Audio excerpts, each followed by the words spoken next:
Hi. നമ്മൾ ഇന്ന് discuss ചെയ്യാൻ പോകുന്നത് കാലിക്കറ്റ് യൂണിവേഴ്സിറ്റിയുടെ 2ാം സെമസ്റ്റർ ബികോമിലെ മേജർ പേപ്പർ ആയിട്ടുള്ള ഫിനാൻഷ്യൽ അക്കൗണ്ടിങ്ങിലെ 2ാമത്തെ മൊഡ്യൂളാണ് അക്കൗണ്ടിങ് ഫോർ ബ്രാഞ്ചസ്. പല ആളുകൾക്കും അത്യാവശ്യം കൺഫ്യൂഷൻ ആയിട്ട് തോന്നുന്ന ഒരു ടോപ്പിക്കാണ് ഈ അക്കൗണ്ടിങ് ഫോർ ബ്രാഞ്ചസ്. അപ്പൊ ഇതിലെ ഡീറ്റെയിൽ ആയിട്ട് ഇതിന്റെ എല്ലാ കാര്യങ്ങളും ഡിസ്കസ് ചെയ്യുക എന്നുള്ളതാണ്. എക്സാം ഈ ഏപ്രിൽ മാസം 3-ാം തീയതി അതന്നെ ഫസ്റ്റ് എക്സാം നമ്മുടെ എക്സാം ആണത്. ഓക്കെ, അപ്പൊ ബ്രാഞ്ച് അക്കൗണ്ടിങ്ങിന്റെ ഡീറ്റെയിൽസ് ഒക്കെ നമുക്കൊന്ന് നോക്കാം. ആദ്യം ഇതിന്റെ തിയറി ഞാൻ വളരെ കുറഞ്ഞ അത്യാവശ്യമായിട്ടുള്ള കുറച്ച് തിയറികൾ ഒരു ഇൻട്രോ എന്നുള്ള രീതിയിൽ പറഞ്ഞു പോകാം. ബ്രാഞ്ച് എന്താണ് എന്നുള്ളതാണ്. ബ്രാഞ്ച് എന്ന് പറയുമ്പോൾ നമുക്ക് മനസ്സിലാക്കാൻ പറ്റും, ഒരു വലിയ ഒരു സ്ഥാപനത്തിന്റെ ബിസിനസ് എൻറ്റിറ്റിയുടെ ഒരു എക്സ്റ്റൻഷനോ അല്ലെങ്കിൽ ഒരു സബ് ഡിവിഷനോ ആയിട്ട് നമുക്ക് അതിനെ മനസ്സിലാക്കാൻ പറ്റും. ഓക്കെ, ഒരു സബ് ഡിവിഷൻ ആയിട്ടാണ് നമ്മൾ ഒരു ബ്രാഞ്ചിനെ മനസ്സിലാക്കാൻ പറ്റുക. ബ്രാഞ്ചിനെ ഒന്നും കൂടെ പറയുകയാണെങ്കിൽ അതൊരു ലോക്കൽ സെറ്റപ്പാണ്. ലോക്കൽ സെറ്റപ്പ് എന്ന് പറഞ്ഞാൽ ഒരു പ്രാദേശിക സെറ്റപ്പാണ്. ഒരു വലിയ ഒരു ഓർഗനൈസേഷന്റെ പ്രാദേശികമായിട്ടുള്ള ഒരു സെറ്റപ്പ് ആയിട്ട് നമുക്ക് ബ്രാഞ്ചിന് എന്ത് ചെയ്യാൻ പറ്റും, പറയാൻ പറ്റും. ഈ ബ്രാഞ്ചിന്റെ എല്ലാ കാര്യങ്ങളിലും കൺട്രോൾ ചെയ്യുന്നത്, സൂപ്പർവൈസ് ചെയ്യുന്നത്, എല്ലാം ചെയ്യുന്നത് ആരാണ്? ഹെഡ് ഓഫീസ് ആയിരിക്കും. അപ്പൊ ബ്രാഞ്ച് എന്ന് പറഞ്ഞു കഴിഞ്ഞാല് ഒരു ലാർജർ ആയിട്ടുള്ള ഒരു ബിസിനസ് എൻറ്റിറ്റിയുടെ എക്സ്റ്റൻഷൻ അല്ലെങ്കിൽ ഒരു സബ് ഡിവിഷൻ ആണ് നമ്മൾ എന്ത് ചെയ്യുന്നത്, ബ്രാഞ്ച് എന്ന് പറയുന്നത്. ഓക്കെ, എന്നും അതിന്റെ കൂടെ നമുക്കൊരു കാര്യം കൂടെ പറയാം. അതെന്താണ്? ഒരു ലോക്കൽ സെറ്റപ്പ് ആണ്. ലോക്കൽ സെറ്റപ്പ് മീൻസ് പ്രാദേശികമായിട്ടുള്ള ഒരു സെറ്റപ്പ് ആണ്. ഒരു വലിയ ബിസിനസ് ഓർഗനൈസേഷന്റെ വ്യത്യസ്ത ലൊക്കേഷൻസ് കവർ ചെയ്യാൻ പറ്റുന്ന, വ്യത്യസ്ത ലൊക്കേഷനിലുള്ള കസ്റ്റമേഴ്സിന് സർവീസ് കൊടുക്കാൻ വേണ്ടിയിട്ടുള്ള ഒരു പ്രാദേശികമായിട്ടുള്ള ഒരു സെറ്റപ്പ് ആണ് ബ്രാഞ്ച് എന്ന് നമ്മൾ എന്ത് ചെയ്യുന്നത്, പറയുന്നത്. അതിന്റെ കൂടെ ഹെഡ് ഓഫീസ് എന്ന് പറഞ്ഞാൽ എന്താണ്? പ്രിൻസിപ്പൽ പ്ലേസ് ഓഫ് ബിസിനസ് അല്ലെങ്കിൽ പേരന്റ് എസ്റ്റാബ്ലിഷ്മെന്റിനെയാണ് നമ്മൾ എന്ത് പറയുന്നത്, ഹെഡ് ഓഫീസ് എന്ന് പറയുന്നത്. ബ്രാഞ്ചുകള് ഈ ഹെഡ് ഓഫീസിന്റെ കൺട്രോളിലായിരിക്കും കാര്യങ്ങളെല്ലാം എന്ത് ചെയ്തത്, പോകുന്നത് എന്നും കൂടെ നമ്മൾ അതിന്റെ കൂടെ മനസ്സിലാക്കാം. ഇനി നമ്മൾക്ക് ഫീച്ചേഴ്സ് ഓഫ് ബ്രാഞ്ച് എന്ന് പറയുമ്പോൾ ബ്രാഞ്ച് ഒരു സെപ്പറേറ്റ് ലീഗൽ എൻറ്റിറ്റി അല്ല എന്ന് മനസ്സിലാക്കുക. ഹെഡ് ഓഫീസ് ആണ് സെപ്പറേറ്റ് ആയിട്ടുള്ള ലീഗൽ എൻറ്റിറ്റി.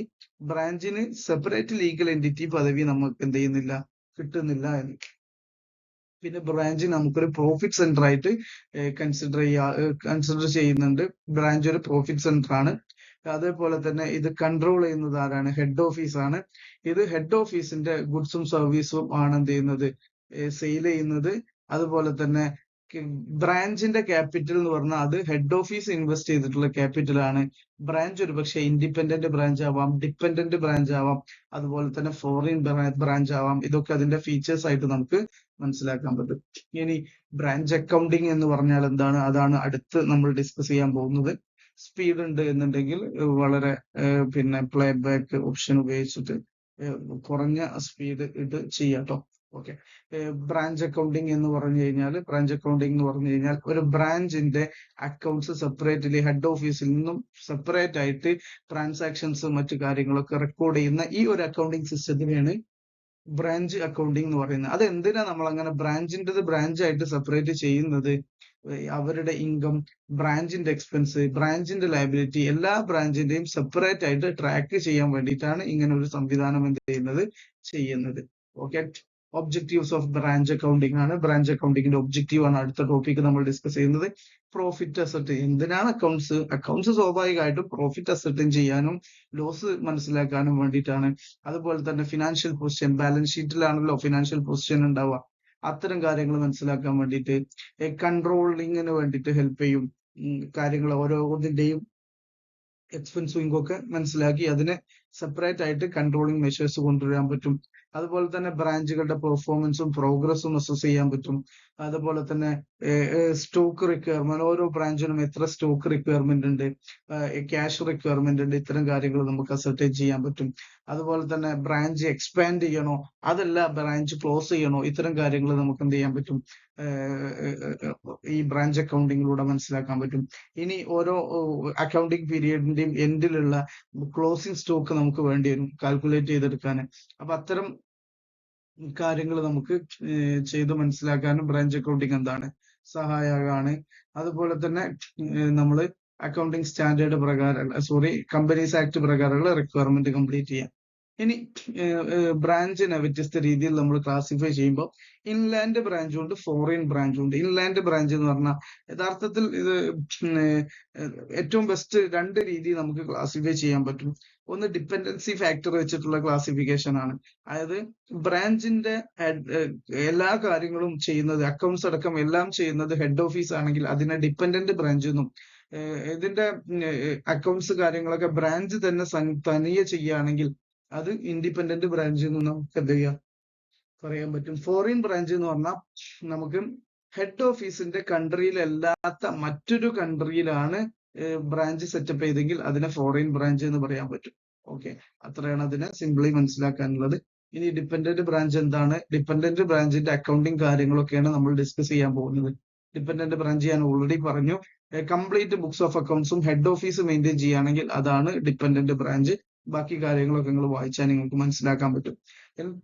ഹെഡ് ഓഫീസിന്റെ കഴിയുന്ന എന്ത് ചെയ്യാൻ പറ്റുള്ളൂ, അവർക്ക് ഗുഡ്സ് വാങ്ങാൻ പറ്റുള്ളൂ. ഇത്തരം കാര്യങ്ങളൊക്കെ അതിൽ ഡീറ്റെയിൽ ആയി പറയുന്നുണ്ട്. ഏറ്റവും ഇമ്പോർട്ടന്റ് ആയി മനസ്സിലാക്കേണ്ടത് ഹെഡ് ഓഫീസ് ആയിരിക്കും ഡിപ്പെൻഡന്റ് ബ്രാഞ്ചിന്റെ ബുക്സ് ഓഫ് അക്കൗണ്ട്സ് പ്രിപ്പയർ ചെയ്യുന്നുണ്ടാവുക.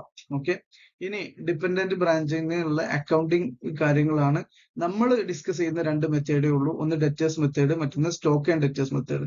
ആദ്യം നമ്മൾ പ്രോബ്ലം ആസ്പെക്റ്റിൽ ഡിസ്കസ് ചെയ്യാൻ പോകുന്നത് ഡെറ്റേഴ്സ് മെത്തേഡ് ആണ്. ഡെറ്റേഴ്സ് മെത്തേഡ് അനുസരിച്ച് നമ്മൾ ബ്രാഞ്ചിനെ ഡെറ്റർ ആയിട്ടും ഹെഡ് ഓഫീസിന് ക്രെഡിറ്റർ ആയിട്ടുമാണ് എന്ത് ചെയ്യുന്നത്, കൺസിഡർ ചെയ്യുന്നത്. ഇതിനു വേണ്ടി നമ്മൾ ഒരു ബ്രാഞ്ച് അക്കൗണ്ടിങ് സ്റ്റാർട്ട് ചെയ്യും.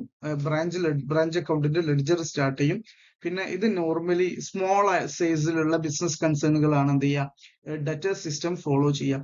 സ്റ്റോക്ക് ആൻഡ് ഡെറ്റർ സിസ്റ്റം എന്ന് പറഞ്ഞു കഴിഞ്ഞാൽ കുറച്ചും കൂടെ വലിയ ഓർഗനൈസേഷൻസ് ചെയ്യുന്നതാണ്. ഇവിടെ നമ്മൾ ഒരുപാട് കൺട്രോൾ അക്കൗണ്ടുകൾ ഒക്കെ ചെയ്യുന്നുണ്ട്. Branch stock account, branch expense account, goods send to branch, branch adjustment account, ഈ ബ്രാഞ്ച് ക്യാഷ് അക്കൗണ്ട്, ഇങ്ങനെ പല രീതിയിലുള്ള വ്യത്യസ്ത branch P and L, general P and L പോലെ ഒരുപാട് ബുക്സ് ഓഫ് അക്കൗണ്ട്സുകൾ നമ്മൾ ഇതിന്റെ ഭാഗമായിട്ട് പ്രിപ്പയർ ചെയ്യുന്നുണ്ട്. അത് ഡീറ്റെയിൽ ആയിട്ട് നമ്മൾ അടുത്ത ക്ലാസ്സിൽ ഡിസ്കസ് ചെയ്യുന്നു. ഡെറ്റർ സിസ്റ്റം ആണ് നമ്മൾ ഫസ്റ്റ് ആയി ഡിസ്കസ് ചെയ്യുന്നത്. ഇത് ഒന്നാമത്തെ പാർട്ട്. ഇത് ഏറ്റവും ഇമ്പോർട്ടന്റ് ആയിട്ടുള്ള ഇൻട്രൊഡക്ഷൻ പാർട്ടിലുള്ള തിയറിയാണ്. ഓക്കെ, തൽക്കാലം ഞാൻ ഇന്നത്തെ ഈ വീഡിയോ അവസാനിപ്പിക്കുകയാണ്. അടുത്ത് മറ്റൊരു വീഡിയോയുമായിട്ട് ഡെറ്റർ സിസ്റ്റം, അതിന്റെ കാൽക്കുലേഷന്, അതിന്റെ ലോജിക്കൽ ആയിട്ടുള്ള കാര്യങ്ങളൊക്കെ നമുക്ക് ഡിസ്കസ് ചെയ്ത് മുന്നോട്ട് പോവാം. തൽക്കാലം ഇന്ന് അവസാനിപ്പിക്കുകയാണ്. Thank you.